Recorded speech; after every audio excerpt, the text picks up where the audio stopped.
അങ്ങനെ ഞങ്ങളെല്ലാവരും ജില്ലാ ആശുപത്രിയിലേക്ക് എത്തി. ഞങ്ങൾക്കൊന്നും ബ്ലഡ് ഡൊണേറ്റ് ചെയ്യാനായിട്ട് പറ്റില്ല. ബിക്കോസ് നമ്മൾ വർക്കൗട്ടൊക്കെ ചെയ്തിരിക്കുകയാണെങ്കിൽ പോലും നമ്മുടെ BP വേരിയേഷനൊക്കെ ഉണ്ടാവും. അപ്പോൾ നമുക്ക് ചെയ്യാനായിട്ട് പറ്റില്ല. അങ്ങനെ നമ്മളെല്ലാവരും കൂടെ ബ്ലഡ് ബാങ്കിലേക്കാണ് പോയത്. അപ്പോൾ അവിടെ നമ്മുടെ കുറച്ച് സുഹൃത്തുക്കളൊക്കെ ഉണ്ടായിരുന്നു. അതുപോലെ തന്നെ നമ്മുടെ കുറച്ച് ഫ്രണ്ട്സൊക്കെ അവിടെ ബ്ലഡ് ഡൊണേറ്റ് ചെയ്യുന്നുണ്ട് കേട്ടോ. അപ്പോൾ നമുക്ക് അവരുടെ വീഡിയോ ഒന്നും എടുക്കാൻ പറ്റില്ല. അപ്പോൾ നമ്മൾ അവിടെ പോയിട്ട് നമ്മളെല്ലാവരെയും കണ്ട് പിന്നെ നമ്മൾ തിരിച്ച് വീട്ടിലേക്ക് പോകണം കേട്ടോ. അപ്പോൾ നമ്മളിന്ന് ഇവിടുന്ന് പോകുന്നത് നേരെ ഹൈവേയിലൂടെ പെരുമ്പിലെത്തി. പിന്നെ അവിടെ നിന്ന് നേരെ കൊല്ലങ്കോട്ടിലേക്കാണ് പോകുന്നത്. ഇപ്പം നമ്മൾ കാണുന്ന മൗണ്ടൻസ് ഇല്ലേ, ഇതാണ് കേട്ടോ വെസ്റ്റേൺ ഗാട്ട്സ്. നമ്മളെപ്പോൾ ഈ വഴി കൂടെ പോകുമ്പോഴും നല്ല രസമാണ് ഈ മൗണ്ടൻസൊക്കെ കാണാൻ, അതുപോലെ തന്നെ ഇതിലൂടെ റൈഡ് ചെയ്യാനെല്ലാം. അങ്ങനെ നമ്മൾ എലവഞ്ചേരിയിലുള്ള നടുപ്പാടം വ്യൂ പോയിന്റിലാണ് ഇപ്പോൾ എത്തിയിരിക്കുന്നത്.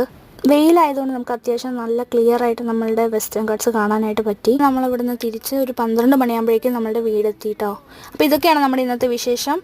എല്ലാവരും സപ്പോർട്ട് ചെയ്യുക. Thank you so much.